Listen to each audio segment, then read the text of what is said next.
ஏரணியும் ஆயோன் இவ்வுலகில் தவசு பண்ணி காரணம் போல் செய்த கதை கட்டுரைக்க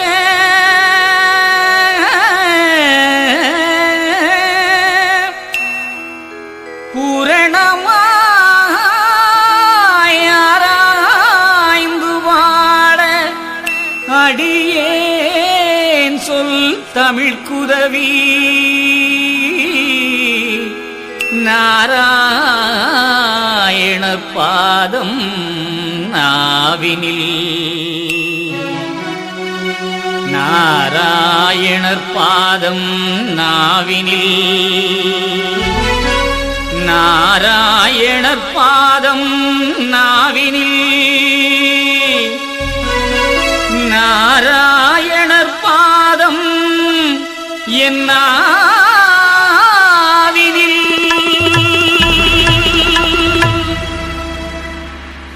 எங்கும் நிறைந்த ஏக பரம்பொருளாம் ஐயா வைகுண்ட பரம்பொருளின் பொன்னார் திருவடி பணிந்து ஐயாவின் திருவடிகளில் அடியேன் நாவிலே சுமந்து ஐயாவின் அன்பான பிள்ளைகளை மெய் அன்பு சான்றோர்குல கண்மணிகளை உங்கள் அனைவருக்கும் ஐயாவின் திருவடி பணிந்து வாழ்த்துக்களையும் வணக்கத்தையும் தெரிவித்துக் கொள்கிறோம்.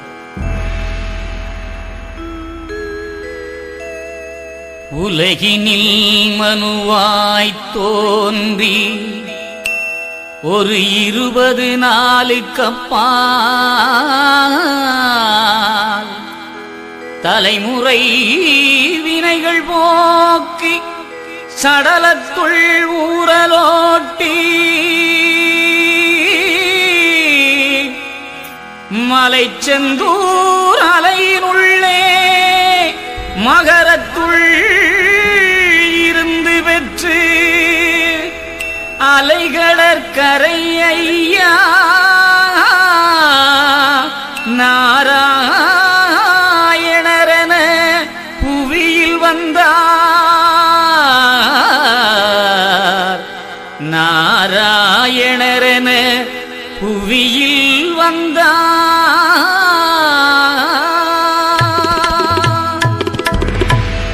1008 மாசியில் இந்த அவனி களியளிக்க ஐயா நாராயண வைகுண்டம் திருச்செந்தூர் வாரிக்குள் இருந்து உதயமாகி சீரான நல்ல தட்சணா பூமியிலே பாரான நல்ல பதி தாமரையூரில் இன்று சுவாமி தோப்பு என்று புகழப்படும் ஐயாவின் அற்புத தெய்வீக திருவிடத்தில் ஐயா அமர்ந்து தவமிருந்து தண்ணீர் மண்ணால் சுகம் கொடுத்து கூனி குறுகி கிடந்த சான்றோர்குல மக்களை உயர்வாக்கி அதனால் கோபம் கண்ட கலிநீச மன்னனின் சோதனைகளை எல்லாம் சாதனையாக்கி மன்னவனை வென்று முடியாட்சி மாற்றி மக்களை துவையல் தவசுக்கு அனுப்பி அம்மைமாரை தன்னோடு ஐக்கியமாக்கி மணவைப்பதியாம் சுவாமிதோப்பு பதி மூலகுண்டப்பதியாம் அம்பலப்பதி முட்டப்பதி அகிலம் தந்த தென் தாமரைகுளம் பதி பூப்பதி வாகைப்பதி இப்படி வகை வகையாய் பதிகளையும்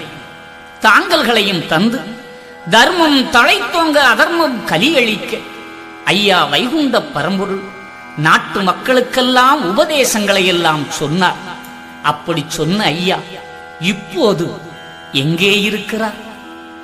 நமக்காக நம் சான்றோர்குல மக்களுக்காக வைகுண்ட லோகத்தில் தவமாக இருக்கிறாரே. கேட்டவர்களுக்கெல்லாம் கேட்ட வரத்தை வாரிக் கொடுக்கும் வள்ளல் நம் ஐயா. அன்பானவர்களே, ஐயா எங்கும் நிறைந்தவர், ஏகமயமானவர், நமக்கு உதவி செய்ய வந்தவர் ஐயா. மோட்ச உயிர்க்கும் நரக உயிர்க்கும் தீநரக பாவி உயிர்க்கும் ராச உயிர்க்கும் பள்ளிவாசல் உயிர்க்கும் வைகுண்ட பதவி உயிர்க்கும் எவ்வுயிர்க்கும் எங்கள் ஐயா சிவ சிவ சிவ சிவா ரகரா ரகரா.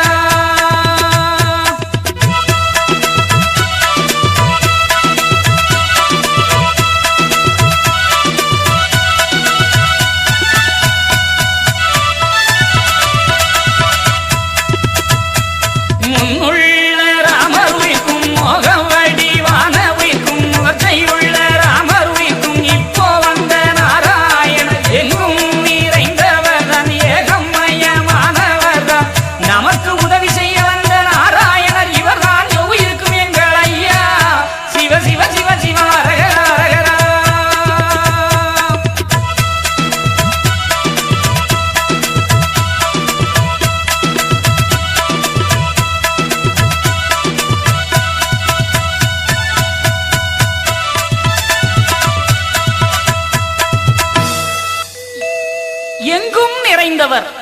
ஏகமயமானவர், நமக்கு உதவி செய்ய வந்த நாராயண பரம்பொருள்.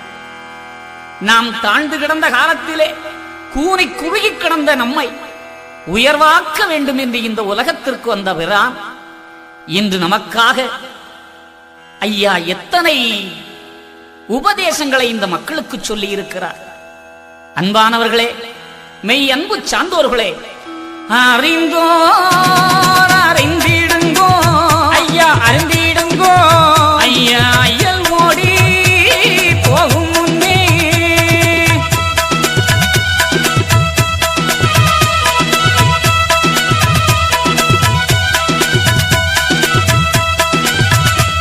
தெரிந்தோ தெரிந்திடுங்கோ ஐயா, தெரிந்திடுங்கோ எங்கள் ஐயா திரைகட ஓடும் முன்னே.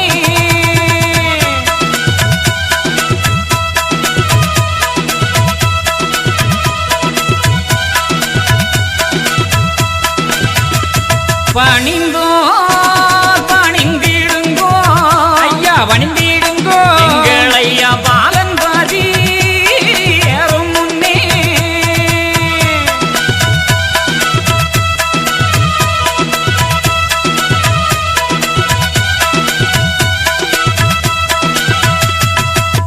இந்த உலகை காக்க வந்த பரம்பொருள் நம் ஐயா என்பதை உள்ளத்தில் சுமந்து உயர்வாக நினைத்து வணங்கினால் இந்த கலியுக வாழ்வு நிறைவு பெற்று தர்மயுகம் துவங்குகின்ற காலம் நமக்கும் அதில் பங்கு உண்டு. 2000 உலகம் அழிந்துவிடும், இந்த யுகம் முடிந்துவிடும் என்றெல்லாம் பெரியவர்கள் பலர் கூறியுள்ளதாக சொன்னார்கள். அன்பானவர்களே, நினைத்து பாருங்கள், 2000 தாண்டிவிட்டோம், 2003 கடக்கும் நிலை வந்து விட்டது.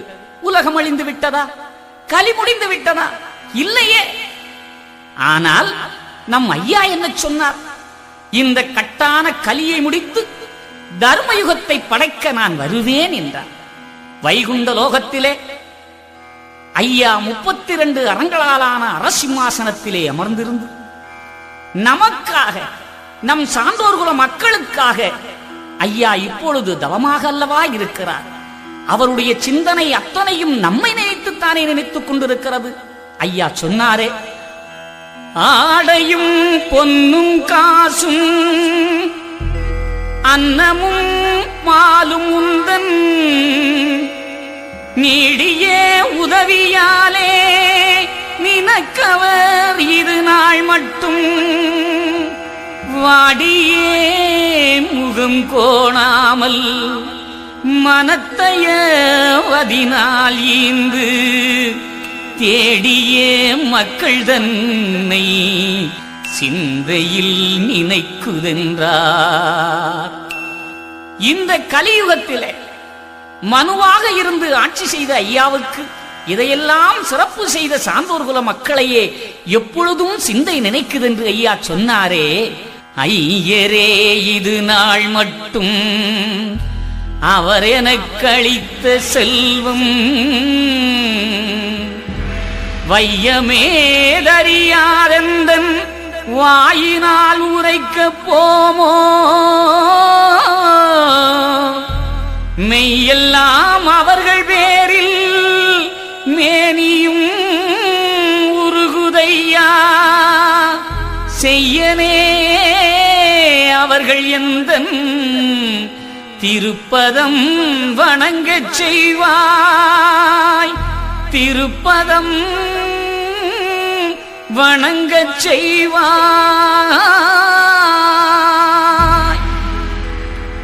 என்று நமக்காக வேண்டுதலோடு தவமாக இருக்கும் நம் ஐயா மறுபடியும் இந்த பூவுலக கலியை முடிக்க வருகிறார். இன்றைய உலகில் பல பத்திரிகைகளும் ஐயா வைகுண்டர் சொன்னது நடக்கிறது, ஐயா வைகுண்டர் அகில திரட்டில் அருளூர் ஆகமங்களில் எழுதி வைத்ததுதான் இந்த உலகத்திலே நடக்கிறது என்று சுட்டிக்காட்டி எழுதுகிறார்கள். காரணம், இந்த கலியுகத்தின் ஒரே தெய்வம் நம் ஐயா வைகுண்ட பரம்பொருள். அன்பான ஐயாவின் பிள்ளைகளே, ஐயா சொன்ன வாக்கு அது பொய்யாத வாக்கு. அவர் அகில திரட்டின் மூலமாகவும் அருளூர் மூலமாகவும் சொன்னவைகள்தான் இந்த உலகத்தில் இப்பொழுது நடக்கிறது. ஐயா இந்த கலியை முடிக்க வரும்போது இன்ன இன்ன அற்புதங்கள் நடக்கும், இன்ன காரியங்கள் நடக்கும் என்று ஐயா சொன்னார். அதுதான் நடக்கிறது. குறிப்பாக அகிலத்திரட்டிலே ஐயா சொல்லி வருகிறாரே, தெச்சேனா பூமியிலே தேசபர சோதனைக்கு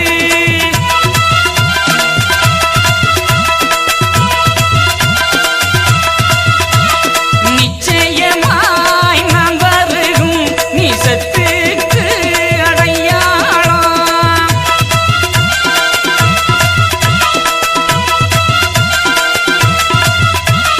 சொல்லுகிறேன் கேளுங்கப்பா சுத்தமுள்ள சான்றோர்களே.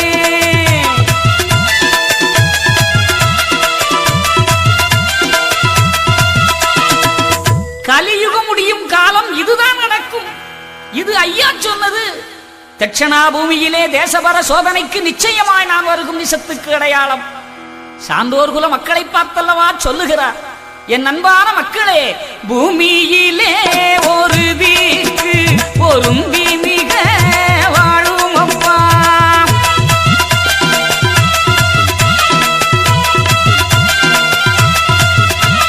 சுவாமி வேதம் தான் மறந்து சூழல் வேதம் உண்டாகும்.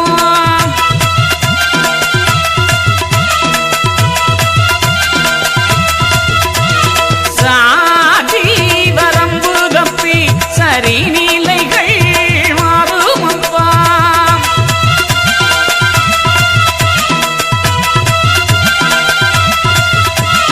பாரிகளுக்கு மூப்பதுதான் இந்த பானீரில் உண்டாகும்.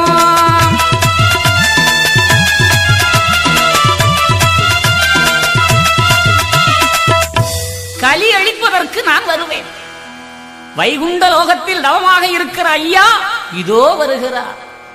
என் அன்பான ஐயாவின் பிள்ளைகளே, சிந்தித்து பாருங்கள்.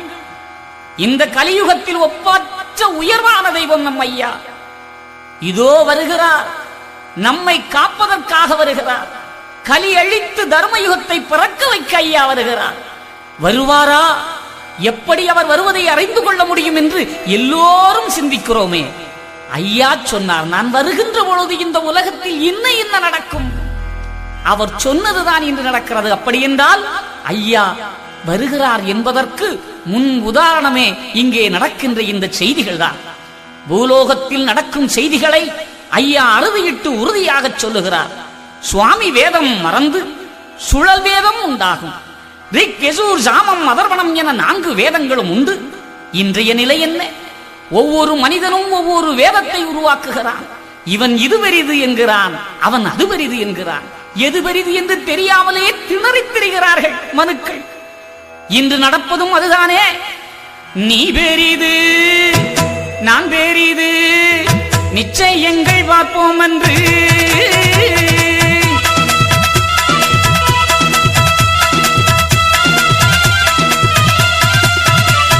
வான் பெரிதென்றறியாமல் மாழ்வார் வீண் வேதம் உள்ளோ.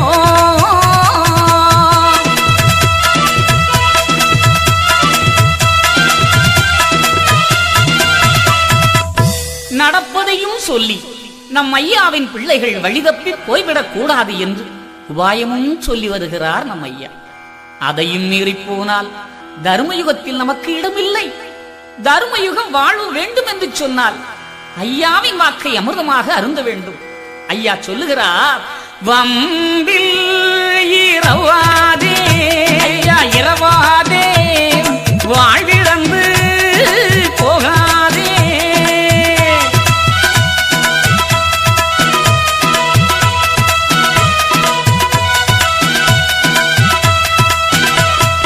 அப்பம் இந்த வாழ்வு அப்பா, வாழ்வு அப்பா, அநியாயம் விட்டுவிடு.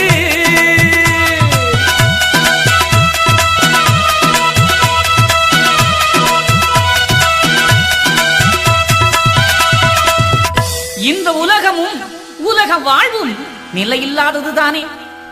அதை எண்ணாமல் நமக்கெல்லாம் மேலானவர் நம் ஐயா என்ற சிந்தனை கூட இல்லாமல் வாழ்வது சரியாகுமா? அதுதான் முறையாகுமா? சிந்தித்து பாருங்கள். இன்னும் சொல்லுகிறார், இந்த உலகத்தில் இப்படித்தானடா இருக்கும், நான் நினைத்ததுதானே என்று ஐயா சொல்லியிருக்கிறார். அதையும் மீறி நாம் இன்னொன்று உண்டு என்று போகலாமா? சாதி வரம்பு தப்பி வரம்பு தப்பி சரி நிலைகள் மாறும் அப்பா.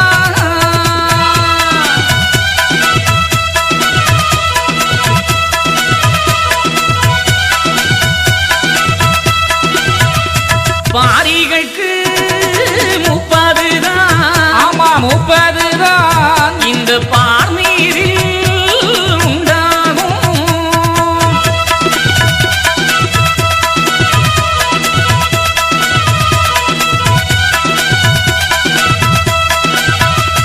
நீச குலங்களெல்லாம் குலங்களெல்லாம் மேலு நடன பூமியிலே.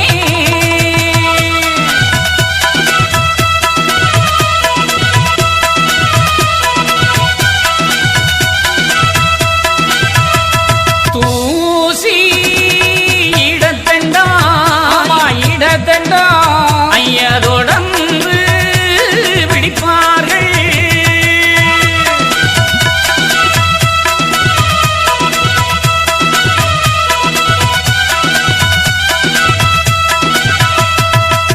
இந்த கலியுகத்தில் இப்படி நடக்கும். சாதி வரம்பு தப்பி சரிநிலைகள் மாறும் அப்பா. இட்டார் வெறியோர் இடாதார் இழி உலத்தோர் இப்படியும் சொன்னார்கள். ஆண் பெண் என்று 2 சாதிகள் என்றும் சொன்னார்கள். பெரியவர்கள் கூறுகையிலே இதையெல்லாம் ஒப்பிட்டு சொன்னார்கள். நம் ஐயா சாதி ஒரு நிரப்பாக இந்த மக்களை ஒரு குடைக்குள் ஆழ்வதற்காக அவனிக்கு வந்தார். ஆனால் கலிமுத்திய காலத்தில் என்ன நடக்கிறது? இவர்கள் இதைத்தான் செய்தார்கள், செய்வார்கள், செய்ய வேண்டும் என்ற விதி மாறி பிறப்புக்கு ஒவ்வாத காரியங்களை எல்லாம் செய்வார்கள். பணம் கிடைத்தால் போதும், என்ன வேண்டும் என்றாலும் செய்யலாம் என்ற எண்ணம் மனதிலே வரும். அதுதானே இந்த உலகத்தில் நடக்கிறது. பூமியிலே மேலோங்கி நிற்கிற எண்ணம் பணம் திரட்டுவது ஒன்றுதான். இவன் பெரியவன், அவனுக்கு மதிப்பு கொடுக்க வேண்டும் என்ற எண்ணங்கள் அற்றுப் போய்விடுகிறதே. இன்ன சாதிகள் இன்னவை செய்து கொண்டிருந்த நிலையும் மாறிவிட்டதே. கொஞ்சம் சிந்திச்சு பார்க்கலாம் இல்ல? ஐயா நமக்கு இதெல்லாம் சொல்லி வச்சிருக்கிறாரு, அந்த எண்ணத்தை மாற்றி விட்டோமோ? ஐயா சொன்னாரு, பாரிகளுக்கு 30 தான் இந்த பார்மீரில் உண்டாகும்.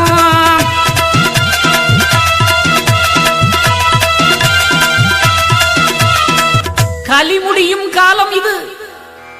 ஐயா சொன்னது, பாரிகளுக்கு மூப்பு பெருகும். கணவன் மனைவி 2 பேரிலும் இன்றைக்கு அந்த ஒற்றுமையான உணர்வு இருக்கிறதா? முறைமை தவறி மனைவி சொல்லே மந்திரம், மற்றதெல்லாம் தந்திரம் அப்படிங்கிற எண்ணம் இன்னைக்கு வந்துருச்சு. பாத்தீங்களா? ஒரு சினிமா பாட்டு கூட வந்துருச்சு, மனைவி சொல்லே மந்திரம் தான், மற்றதெல்லாம் தந்திரம் தான். திருமணத்துக்கு முன்னால அம்மாவுக்கும் அப்பாவுக்கும் ரொம்ப அற்புதமா பணிவிடை செய்யற குழந்தை கூட கல்யாணம் ஆயிடுச்சுன்னு வைங்க, அப்புறம் அதே தாய் தகப்பனுக்குரிய பணிவிடைய கரெக்டா செய்யறானா? அம்மா அப்பான்னா மறுப்பு பேசாத இளைஞர்கள் கல்யாணத்துக்கு பிறகு நடப்பதையெல்லாம் இப்ப நம்ம கண்கூட பாக்குறோமே. மனைவி சொல்றா, என்ன உங்க அம்மா எப்ப பார்த்தாலும் என்ன பார்த்து முறைக்கிறா, வம்புக்கு வர்றா, என் கழுத்தை உத்து உத்து பாக்குறா, என்ன போட்டிருக்க நகை சரியா இருக்கா என்ன எண்ணு உங்க அம்மாவுக்கு சந்தேகமா? இங்க பாருங்க இது சரியில்லை, அப்புறம் நான் எங்க அப்பா வீட்டுக்கு போயிருவேன். இது மனைவி சொல்றா. மனைவி போயிடுச்சுன்னா எல்லாம் போயிடுச்சு அவன் நினைக்கிறான். அம்மா கிட்ட போய் சொல்றான், இங்க பாரு கவனமாயிரு, என் பொஞ்சாதி போடுறது சாப்பிட்டுட்டு கம்முன்னு இரு, வேற ஏதாவது வம்பு தும்புக்கு போனன்னு வை, உன் புருஷனை கூட்டிட்டு தனியா போயிடுங்கிறான். இதற்கா குழந்தையை பெற்றது? வயதான காலத்தில் தாங்க வேண்டும் என்பதற்காக அல்லவா இந்த பிள்ளைகளை பெற்று வளர்க்கிறோம்.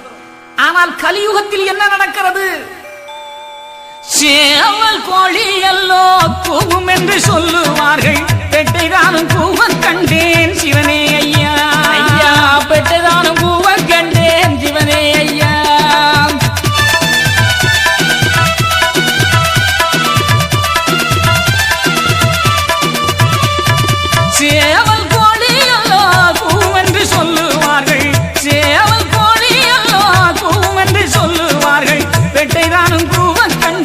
சிவனே ஐயா ஐயா பெட்டதான பூவை கண்டேன் சிவனே ஐயா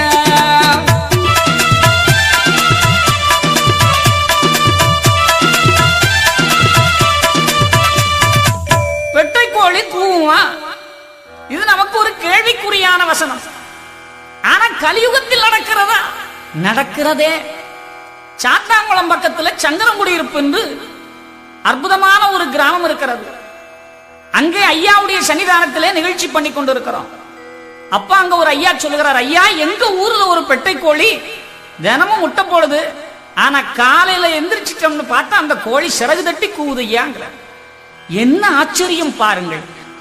இது ஐயாவுடைய வாக்கு அப்படியே பலித்திருக்கிறது. நான் சொன்னேன் அவர்களும், ஐயா இதை கொன்னுப்படாதீங்க ஐயா, அப்படியே வாழ வைங்க. இந்த வார்த்தை உண்மை என்பதை உலகுக்கு எடுத்து காட்ட வேண்டிய ஒரு தருணம் இது. அனைவரும் கேட்கிறார்கள், வைகுண்ட சாமி சொன்னது நடக்குதா, வைகுண்ட சாமி சொன்னது நடக்குதாமே அப்படி என்று பத்திரிகைகள் எல்லாம் எழுதக்கூடிய நிலை இன்னைக்கு உயர்ந்து கொண்டிருக்கிறது. எங்கெங்கோ தெரிந்தவர்கள் எல்லாம் ஐயா ஐயா என்று, ஐயா உண்டு என்று, ஐயா சரணம் வைகுண்டா சரணம் என்று ஐயாவுடைய திருவடிகளில் பணிகின்ற காலம் இது. இது ஐயா சொன்னதல்லவா? 171 ஆண்டுகளுக்கு முன்னால் இந்த நாட்டில் என்ன நிலைமை இருந்தது யோசிச்சு பாருங்கள். பெண்கள் அடிமைப்படுத்தப்பட்டார்கள். வெளியில் வந்தால் குற்றம், இருந்தால் குற்றம், எந்திரிச்சா குற்றம், வாய் பேச விடமாட்டா, இவ்வளவு அடிமைத்தனம் வைத்திருந்தார். ஏன் நம் சான்றோர்கள கண்மொழிகளை கூட எவ்வளவு கொடுமைப்படுத்தினார். ஐயா சொல்லுவார்களே, பூமக்கள் நீதமுடன் போட்டதோள் சேலை தன்னை போடாதே என்றடித்தான் சிவனே ஐயா.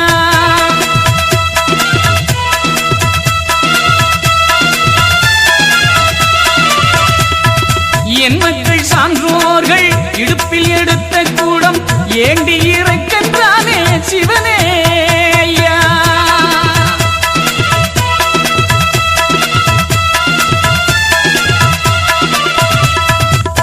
கொடுமை கொடுமை பெண் கொடுமை, அதிலும் வன்கொடுமையாக நடந்தது இந்த நாட்டில் இருந்ததே. பெண் பாவம் பொல்லாதது என்பார்களே. ஆணாதிக்கம் இருந்த சமயம் பாலிய விவாகம் வைத்து பெண்ணை நசுக்கிய காலம் அது அன்று இருந்தது. ஆனால் ஐயா அன்னைக்கு சொல்லுகிறார், ஏனடா நீதான் மீசையை முறுக்குகிறாயா, உன்னால் தான் இந்த நாடு ஆளப்படுமா, நீதான் அனைத்துக்கும் உயர்ந்தவனா, என் கண்ணிலே தெரிகிறதடா இந்த களி முடியும் காலத்தில் பெட்டை கோழியும் சிறகு தட்டி கூவுமடா என்று ஐயா சொன்னாரே. அது இன்று நடக்கிறது பார்த்தீர்களா? எப்படி பார்க்கிறது? பெட்டை கோழி சிறகு தட்டி கூவவும் தான் கண்டேனப்பா.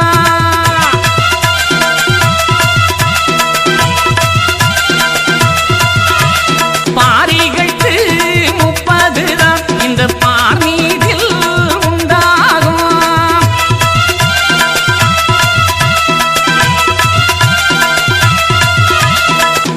பெண் இந்த உலகத்திலே உயர்ந்த நிலைக்கு வருவாள். எந்த துறை எடுத்துக்கொண்டாலும் மேன்மை வருவாள். பெண் மூப்பு பெருகும், பெண் ஆட்சி நடக்கும். அதைத்தானே ஐயா சொல்லி வருகிறார்.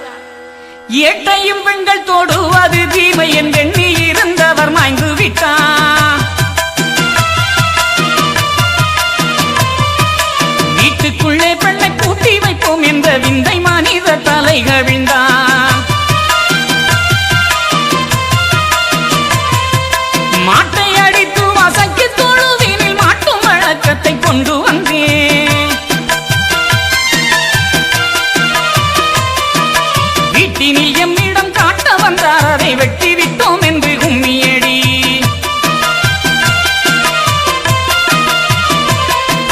பட்டங்கள் ஆழ்வதும் சட்டங்கள் செய்வதும் பாரினி பெண்கள் நடத்த வந்தோம்.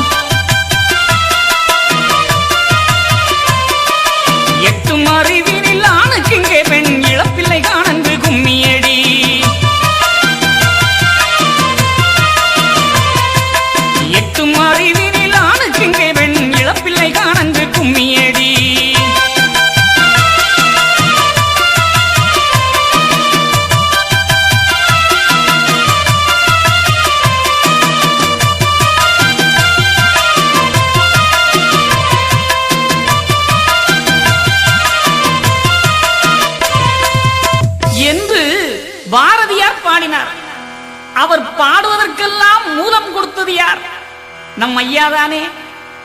பெண்கள் தான் கலியில் அனைத்திலும் இடம் பெறுவார்கள். இது ஐயா சொன்னார். இன்று பெண்கள் இல்லாத இடம் எது? எல்லாம் அவர்கள் கையிலே. முன்பெல்லாம் பஞ்சாயத்துன்னு சொன்னா அங்க ஐயாவர்களுடைய தலையீடு தான் ஜாஸ்தியா இருக்கும். ஆனா இன்னைக்கு என்ன இருக்குது? உள்ளாட்சி தேர்தலை பாருங்க, அம்மாமார் தான் நிறைய இருக்கிறாங்க. உள்ளாட்சின்னா அம்மா, பேரூராட்சின்னா அம்மா கையில, நகராட்சின்னா அம்மா கையில, எம்எல்ஏன்னா அம்மா, எம்பின்னா அம்மா. ஆள்றது யாரு? அதுவும் பெண்ணா கொடுத்துட்டார்ல ஐயா. இது ஐயா சொன்ன வாக்கு. காவல்துறையை பாருங்க, இன்னைக்கு பெண்கள் தான். ஏன் எல்லையிலே நின்று காவல் புரியக்கூடிய அந்த இடத்தை பாருங்கள். ராணுவத்தில் அங்கே அம்மைமார்களுடைய ஆட்சிதான். இசைத்துறையை பார்த்தால் அங்கே அம்மைமார்கள். வானவெளியிலே ஆராய்ச்சி செய்து இந்த உலகமெல்லாம் பெண் உயர்வுக்கு வர முடியும் என்பதை காட்டி இன்று ஐயா இடத்தில் இருக்கின்ற அந்த பெண்ணை பாருங்கள், அதுவும் உயர்வுதான்.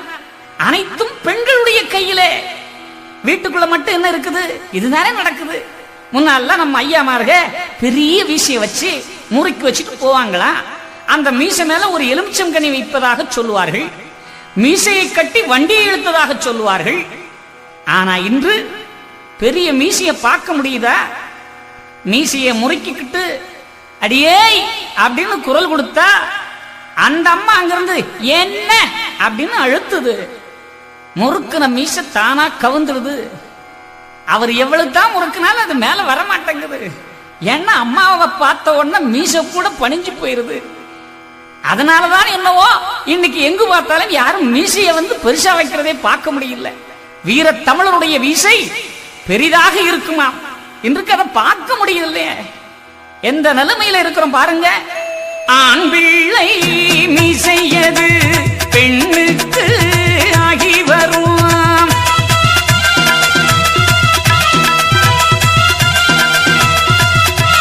முன்னாலே பெண் ரூபம் முக்கோணமாய் ரம்பிரைக்கும்.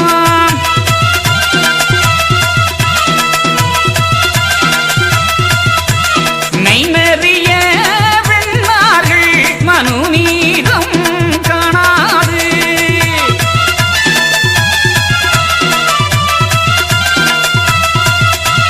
மனுவதிலே கற்பிழகா மாதர் கற்பை இழப்பார்.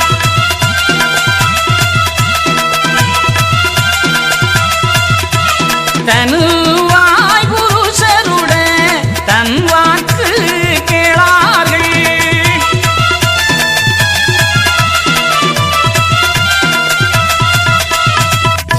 ஆண் பிள்ளை மீசை பெண்ணுக்கு ஆகி வரும். ஐயா சொன்னது இன்னைக்கு உலகத்துல நாம நேரடியாவே பார்க்கலாமே. எத்தனையோ சகோதரிகள் எல்லாம் இப்போ அவங்களுடைய முகத்தை உற்று நோக்கி பார்த்தால் நிறைய விஷயம் இப்படித்தான் தெரியுது. என்னடா இவருக்கு வேலை இதானே நீங்க நினைச்சிடக்கூடாது. ஐயா சொன்ன வாக்கு. எத்தனை பெண் குழந்தைகளுக்கு இப்போ மீசை முளைத்திருக்கிறது. என்ன ஆம்பளைங்களுக்கு எல்லாம் மீசையை காணா மாறி முளைச்சுக்கிட்டு இருக்குது. இது ஐயா கொடுத்த வாக்கு. கணவன் மொழியே களவு மொழி பேசாத, துணைவி நிலைமை சொல்லுவேன் அம்மானை. கக்கரவு போல கற்பு மனக்கரவு, தொக்கரவு ஞான திறவு கோலம்மானை. அன்பாக பெற்ற அன்னை பிதாவருக்கும் முன்பான சோதி முறை போல் உறவாடி போற்றியே நித்தம் பூசித்தனுதினமும் சாட்சியே சொல்லை தவறாமலே மொழிவார். அரசன் துயிலே